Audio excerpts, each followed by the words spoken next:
प्यारे दोस्तों नमस्कार। परशुराम जयंती की बहुत बहुत हार्दिक शुभकामनाएं। अगर आप कहना चाहें भगवान परशुराम जन्मोत्सव तो और भी शुभ बात है।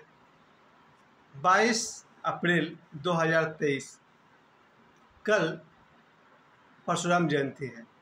चलिए ठीक है, जयंती कहने के लिए है, भगवान परशुराम जी का जन्मदिन है।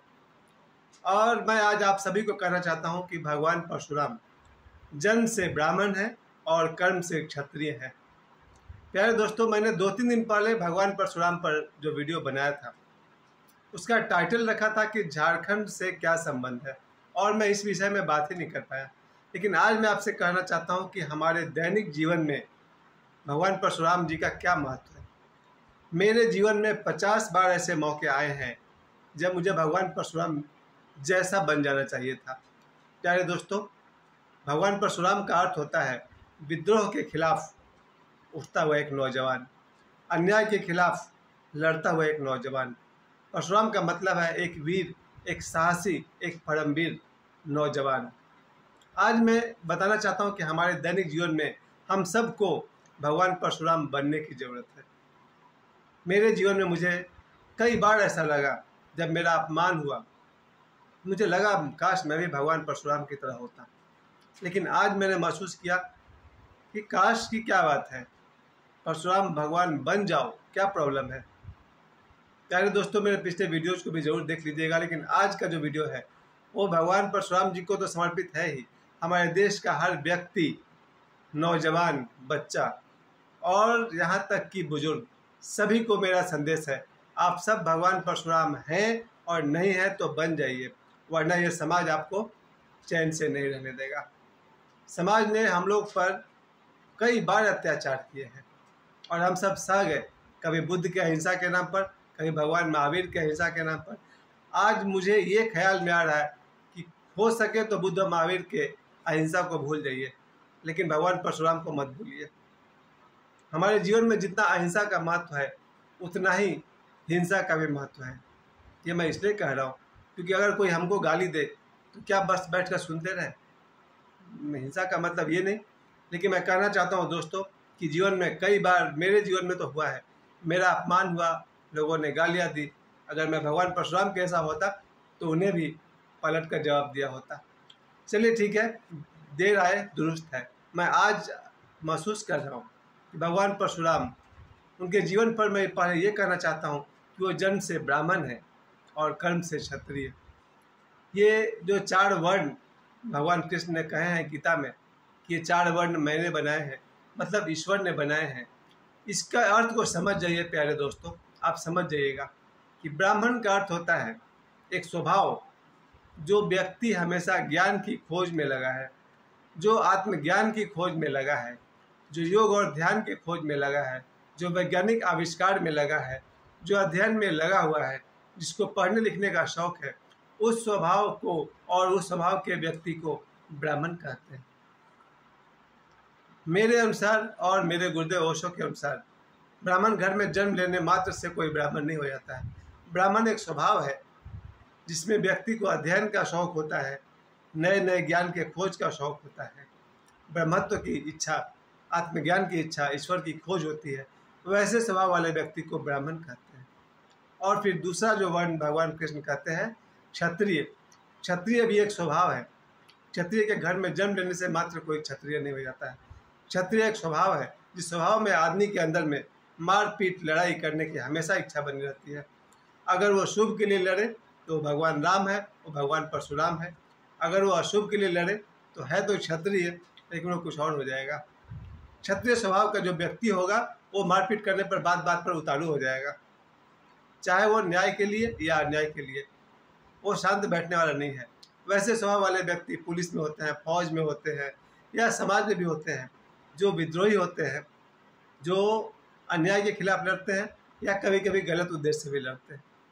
तो क्षत्रिय क्या है? क्षत्रिय एक स्वभाव है जिसमें व्यक्ति में लड़ने, मारने, मरने की भावना भरी हुई होती है। तीसरा जो स्वभाव है वो होता है वैश्य। ब्राह्मण ज्ञान का खोजी, क्षत्रिय लड़ने, मरने, मारने को उतारू, और तीसरा है वैश्य। वैश्य मतलब हम हर जगह धन खोजने वाला व्यक्ति, कहाँ से थोड़ा फायदा हो जाएगा वैसे व्यक्ति को वैश्य कहा जाता है। जो मोबाइल भी खरीदेगा सेकेंड हैंड 3000 में, तो ऐसा आदमी खोजेगा जहाँ वो 4000 में बेच सके। वैसा व्यक्ति और वैसे स्वभाव वाले व्यक्ति को वैश्य कहते हैं। जो 10 रुपये किलो चावल लेगा तो 12 रुपये किलो चावल बेच देगा, वैसा व्यक्ति को वैश्य कहते हैं। जो व्यक्ति अपने हर कर्म के पीछे धन कमाना चाहता है, उस व्यक्ति को कहा जाता है वैश्य। चाहे वो किसी भी घर में जन्मे, किसी भी जाति में जन्मे, वैश्य भी एक स्वभाव है जिसमें व्यक्ति जो भी काम करेगा पैसे के फायदे के लिए करेगा। जहाँ पैसे का फायदा नहीं है वहाँ वो नहीं करेगा। तो आपने 3 टाइप का व्यक्ति को समझ लिया। ब्राह्मण स्वभाव वाला व्यक्ति ज्ञान की खोज करता है, क्षत्रिय स्वभाव वाला व्यक्ति मरने मारने को उतारू रहता है, वैश्य स्वभाव का व्यक्ति जो भी करेगा पैसे कमाने के लिए करेगा, यहाँ तक कि दोस्ती भी करेगा तो पैसे के लिए करेगा। और चौथा होता है शूद्र। शूद्र भी एक स्वभाव है। ऐसा व्यक्ति कहीं से 2 रोटी मिल जाए काम खत्म, और कुछ नहीं करना है। कहीं से साल में 1 आध सेट कपड़ा मिल जाए, मांग के मिले तो भी चलेगा, काम करके मिले तो भी चलेगा। वो उतना ही कर्म करेगा जिससे उसको 2-3 वक्त का रोटी मिल जाए और साल में 1 आध कपड़ा मिल जाए, उससे ज़्यादा वो नहीं करेगा। न उसको ज्ञान की खोज में इंटरेस्ट है, न उसको लड़ाई झगड़े मारपीट में इंटरेस्ट है, न उसको बहुत धन कमाने और जमा करने का शौक़ है। वो बस खाया पिया सो गया, वैसे व्यक्ति को शूद्र कहा गया। प्यारे दोस्तों, मेरे इस बात को जाति से मत जोड़िएगा। ये मैं कहना चाहता हूँ कि ईश्वर ने, जहाँ गीता में कहते हैं कि हे अर्जुन, ये 4 वर्ण मैंने ही बनाए हैं, मतलब कि ये भगवान ने, ईश्वर ने 4 स्वभाव के व्यक्ति बनाए हैं। ज्ञान कमाने का स्वभाव, मरने मारने का स्वभाव, धन कमाने वाला स्वभाव, और जैसे तैसे गुजारा हो जाए वो स्वभाव। अब आइए मैं आपसे कहना चाहता हूँ कि ये 4 तरह के व्यक्ति समाज में होते हैं। समाज के सारे लोगों को आप इन 4 में से कहीं ना कहीं बांट सकते हैं। लेकिन एक बात और है, जिस व्यक्ति में जो गुण की मात्रा ज़्यादा है वो वैसा ही माना जाएगा।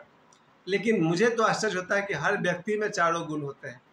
हर व्यक्ति कुछ समय के लिए ज्ञान का खोजी हो जाता है, तब वो व्यक्ति इसी 24 घंटे में ब्राह्मण जैसा हो जाता है।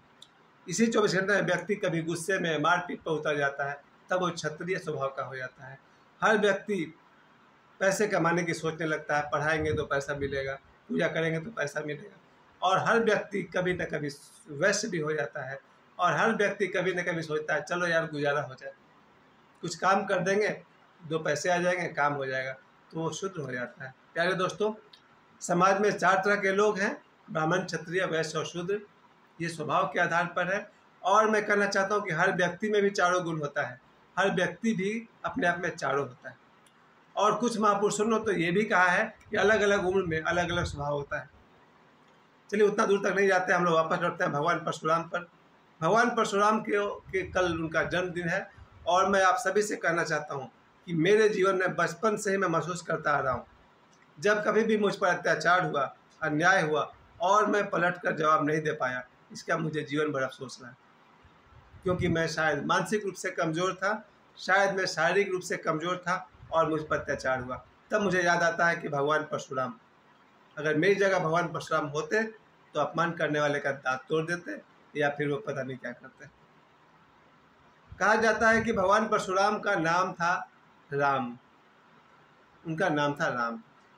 और जब भगवान शिव ने उनको परसा या फरसा दिया, तब से उनका नाम पड़ गया परशुराम।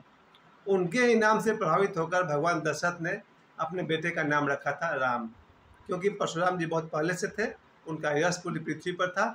उनके ही नाम से शायद कहा जाए कि पहला राम नाम उनका ही है, और उनके नाम से भगवान श्री राम का नाम पड़ा, श्री राम। प्यारे दोस्तों, परशुराम जी मेरे लिए हमेशा से प्रासंगिक हैं, मतलब आज की ज़रूरत है। आज 2023 में प्रत्येक नौजवान को परशुराम बनने की ज़रूरत है, अपनी रक्षा के लिए, किसी और की रक्षा के लिए, देश की रक्षा के लिए, या पूरे मानवता की रक्षा के लिए परशुराम होने की ज़रूरत है। क्या है भगवान परशुराम का जीवन का मुख्य बात? पहली बात तो ये है कि भगवान परशुराम का जन्म तो हुआ है ब्राह्मण परिवार में, जहाँ वो ज्ञान की खोज में निकलते हैं, और कहा जाता है कि विश्वामित्र जी के यहाँ भी इनकी पढ़ाई हुई है। लेकिन परिस्थिति ऐसी आती है जहाँ उनके पिता का वध कर देते हैं राजा सहस्त्रबाहु, और उनको मारने के लिए ये फिर वो ऐसा रूप ले लेते हैं, और उन्होंने सहस्त्रबाहु को तो मारा ही, और बाद में उन्होंने, कहा जाता है कि 21 बार धरती को क्षत्रियों से खाली कर दिया। मतलब कि अत्याचारी क्षत्रिय, जो क्षत्रिय तलवार के बल पे शक्ति के बल पर, अहंकार के बल पर जो मानव जाति को सता रहे थे, उनका उन्होंने सफाया किया।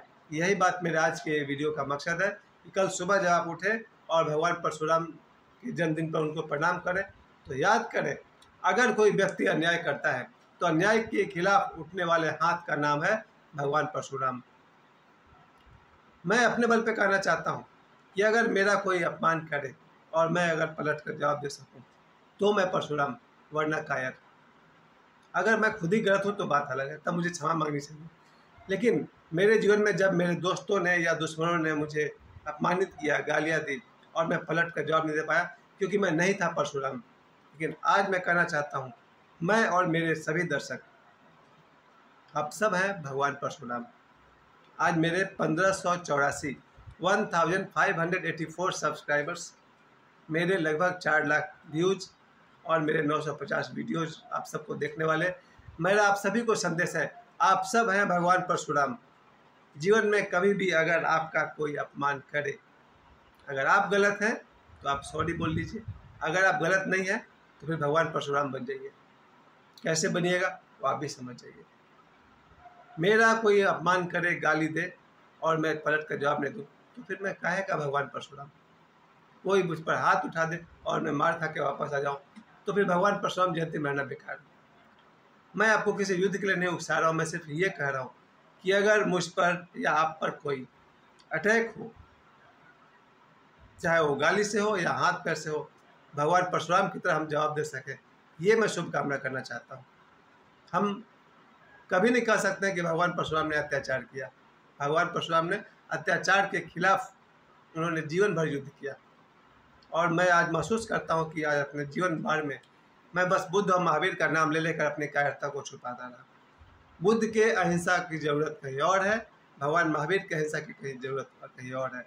आज जितने भी नौजवान हैं, चाहे मैं हूँ या मेरा बेटा है या मेरे बच्चे हैं, कोई आपकी तरफ आँख उठाकर देखे तो आप एक ही बात याद करो कि आप भगवान परशुराम हैं, और फिर देखो क्या होता है। जीवन में मेरे साथ तो आज हुआ है, आज दिन में 2 बार छोटे छोटे बच्चे जिनको मैं पढ़ाता हूँ, उन्होंने एक छोटा बच्चे ने अचानक मेरे हाथ पर मारा। चोट तो ऐसी लगी कि मेरे पूरा शरीर सिहर गया। अब मैं उसको पढ़ा रहा हूँ, वो यहाँ मार रहा है, क्योंकि वो जान रहा है कि ये कुछ नहीं है, गिरगिट भी नहीं है। प्यारे दोस्तों, अगर उसको पता होता है कि भगवान परशुराम बैठा हुआ है तो थर थर काँपने लगता। लेकिन मैंने भी सोचा चलो बच्चा है, मैं बहुत साल से मैं जल्दी मारपीट करता नहीं, बहुत वर्षों से, शायद 40 साल से ऊपर हो गया, मच्छर भी मारना मेरे स्वभाव में नहीं है। लेकिन इसका नुकसान मुझे हुआ ना। छोटे छोटे बच्चे भी आराम से हाथ चलाते हैं। कैसे भाई? उनको पता है ये परशुराम है ही नहीं, ये 0% परशुराम है। छोटे छोटे बच्चे जो नर्सरी में पढ़ते हैं या 10 में पढ़ते हैं, उनको पक्का दिखता है कि ये तो परशुराम है ही नहीं, इसको जो मन में आए बोलो, जो मन में आए करो। और बच्चे ही नहीं, गार्जियंस नहीं, मेरे दोस्त भी, सभी को पता है कि ये 0% परशुराम है, इसको जो मन में आए बोल दो, जो चाहो कर दो। प्यारे दोस्तों, ऐसा नहीं है। कल परशुराम जयंती है और मैं आपको बताना चाहता हूँ कि मैं ओशो का शिष्य तो हूँ ही, और आज 21 अप्रैल डॉक्टर नारायण दत्त श्रीमाली परमहंस निखिलेश्वरानंद जी का जन्मदिन है।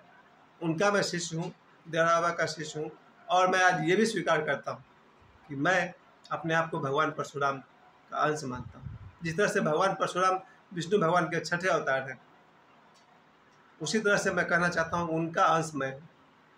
अगर मुझे कहना पड़े कि मैं राम का वंशज हूँ, आप सभी भी कहते हैं कि आप राम के वंशज हैं, मैं भी कहना चाहता हूँ मैं भगवान परशुराम का वंशज हूँ। आज के बाद से मैं चाहता हूँ कि चाहे वो जीव जंतु हो या मनुष्य हो या बच्चा हो या नारी हो या आदमी हो या नौजवान हो, कोई आपके साथ गलत करे और आप उसे सहते हैं तो आप गलत करने वाले का मन को बढ़ावा दे रहे हैं। ध्यान से सुनिएगा, मेरे वीडियो बनाने का मकसद ये भी है। अगर आप अत्याचार को सहते हैं तो आप दुश्मन को मजबूत कर रहे हैं, आप उसको एहसास दिला रहे हैं कि भैया जो मन में आए कर लो, हम तो बस कुछ भी नहीं है।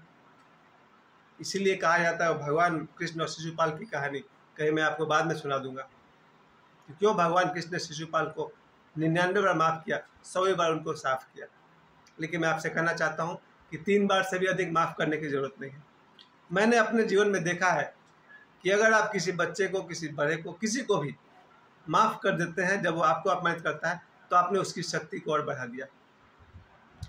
मैं तो कहूँगा क्षमा धर्म में कुछ बातें सिर्फ किताब में ही अच्छी लगती है, कोई कहता है क्षमा धर्म है, जीवन में मुझे एप्लीकेबल नहीं दिखता है। लेकिन कोई अगर हृदय से क्षमा मांगता हो तो क्षमा किया जाना चाहिए। लेकिन कोई अगर अकड़ दिखाता हो और आप उसे क्षमा कर रहे हैं, इसका मतलब है कि हम कायर हैं। प्यारे दोस्तों, अच्छे अच्छे वर्ड्स के पीछे हम लोग अपनी कायरता छिपाए हुए हैं। ये मैं कहना चाहता हूँ भगवान परशुराम जयंती के अवसर पर कि भगवान परशुराम को लोगों ने एक तरह से मिटा दिया है, जीवन में उतारना नहीं चाहते हैं। लेकिन मैं कहता हूँ दैनिक जीवन में आज जिस तरह से नौजवानों में भगवान बजरंग बली का क्रेज है, मैं कहना चाहता हूँ कि भगवान परशुराम भी आप सबके हृदय में बसे, सभी के हृदय में भगवान परशुराम का वास हो। मेरे जीवन में मैंने कहा आपसे 50 बार मेरा अपमान हुआ है, लेकिन मैं आप सभी दर्शकों से कहना चाहता हूँ जीवन में अगर एक बार भी आपका अपमान हो, क्षमा को भूल जाइए और उसके अनुसार व्यवहार कीजिए। मत भूलिए कि आप भगवान परशुराम हैं। प्रश्न तो ये भी आ सकता है कि भगवान परशुराम 21 बार धरती को साफ किए, वैसा बल हम कहाँ से लाए। आप ये भी सोच सकते हैं कि जिनके 3 शिष्य द्रोणाचार्य जी, भीष्म पितामह और कर्ण, ये तीनों महावीर हैं, तो जब ये तीनों महावीर हैं तो खुद भगवान परशुराम कितना वीर होंगे। बिल्कुल। मैंने ये भी कहा था कि झारखंड में एक जिला है, गुमला जिला में, यहाँ पर एक है टांगी धाम। यहाँ पर मैं तो गया नहीं हूँ, बहुत नज़दीक है मेरे कहीं पर। वहाँ टांगी धाम में माना जाता है कि यहाँ भगवान परशुराम ने 1000 वर्ष तक तपस्या की थी। झारखंड में भगवान परशुराम की तपोस्थली है, जहाँ एक बड़ा सा फरसा जमीन में गाड़ा हुआ है जो 5 फीट ऊपर है, 15 फीट तक नीचे अभी तक उसकी खुदाई की गई है, बाद में नहीं किया गया है। और ख़ास बात देखी गई है कि इसमें खुले में है ये, और इस पर कोई जंग नहीं लगता है। लोग बहुत ही उसे चमत्कारिक मानते हैं और ये भी मानते हैं कि स्वयं भगवान परशुराम ने उसको वहाँ ज़मीन में गड़ाया है। चलिए ठीक है, मैं कभी जाऊँगा तो उस पर मैं वीडियो बना पाऊँगा। फिलहाल मैं यही कहना चाहता हूँ कि भगवान परशुराम हम सब की आत्मा है, और जिनका शिष्य इतने स्ट्रॉन्ग है, कर्ण है, भीष्म है और द्रोणाचार्य है, वो गुरु स्वयं कितने ताकतवर रहे होंगे, कितने शक्तिशाली रहे होंगे। ये भी कहा जाता है कि भगवान परशुराम को उनके पिताजी ने वरदान दिया था अमर होने का। मैं भी मानता हूँ कि ऐतिहासिक रूप से अगर परशुराम जी कहीं रहे हों, उनके मृत्यु का कहीं कोई जिक्र नहीं आता है। हनुमान जी को जैसे अमर गुरु माना जाता है, वैसे ही भगवान परशुराम को भी अमर गुरु माना जाता है। भगवान परशुराम को अमर मानने के पीछे मेरा अपना उद्देश्य ये है कि उनकी ऊर्जा आज भी हम सब में प्रवाहित हो रही है। अगर भगवान परशुराम की तरह शक्तिशाली बनना हो तो मेरे 3 सजेशन आप लोग दिल में बैठा लीजिए। पहली बात कि हर मनुष्य को शारीरिक रूप से बलवान होना चाहिए, और शारीरिक रूप से बलवान कैसे हुआ जाता है आप सभी को मालूम है। दूसरी बात कि सभी व्यक्ति को मानसिक रूप से बलवान होना चाहिए, और मानसिक रूप से बलवान हो सकता है वही जो मंत्र जाप करता हो। ओशो ने तो मंत्र जाप को ज़्यादा सपोर्ट नहीं किया, फिर भी किया है। मैं कहना चाहता हूँ कि अगर किसी का कोई गुरु नहीं हो, कोई मंत्र नहीं आता हो, आप भगवान विश्वामित्र का गायत्री मंत्र तो पढ़ ही सकते हैं। अगर कोई व्यक्ति गायत्री मंत्र का ही लगातार 1000 बार 11,000 बार जप करता रहे, या हनुमान चालीसा का सैकड़ों बार पाठ करता रहे, उसका मन मजबूत होगा ही। मंत्र जाप से मन मजबूत होता है। तो मैं आप सभी से कहना चाहता हूँ कि हर व्यक्ति अपने शरीर को बलवान रखे, अपने मन को बलवान करे, तंत्र मंत्र जप साधना योग ध्यान से, और आत्मा तो सदा ही बलवान है। वो आपको ध्यान से ही पता चलेगा कि मैं आत्मा हूँ। प्यारे दोस्तों, आपने मुझे बहुत समय दिया। मैं आप सभी से कहना चाहता हूँ, आप सभी भगवान परशुराम की तरह शरीर से बलवान बनिए, क्योंकि जिनका शिष्य, उनका तो नाम लेते ही, भगवान परशुराम का नाम लेते ही लगता है कोई विशालकाय मेरे सामने वीर व्यक्ति है, जिनके सामने भगवान राम प्रणाम करते हैं। भगवान परशुराम का कल जयंती है। मैं आप सबको शुभकामना देता हूँ।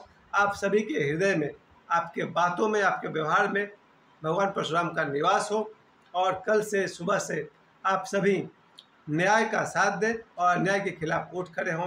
मेरे लिए एक ही नाम है भगवान परशुराम का। अन्याय के खिलाफ खड़ा हुआ नौजवान को कहते हैं भगवान परशुराम। भगवान परशुराम विष्णु भगवान के 6ठे अवतार माने जाते हैं। मेरे लिए हर युवक, हर व्यक्ति के हृदय में उनका वास रहे। मैं शुभकामना करना चाहता हूँ, शुभकामना देता हूँ आप सभी को। आज से मेरे सभी दर्शकों के हृदय में भगवान परशुराम का वास हो, आपकी जिह्वा पर भगवान परशुराम का वास हो, आपके कर्म में, आपके विचार में भगवान परशुराम की ऊर्जा हो।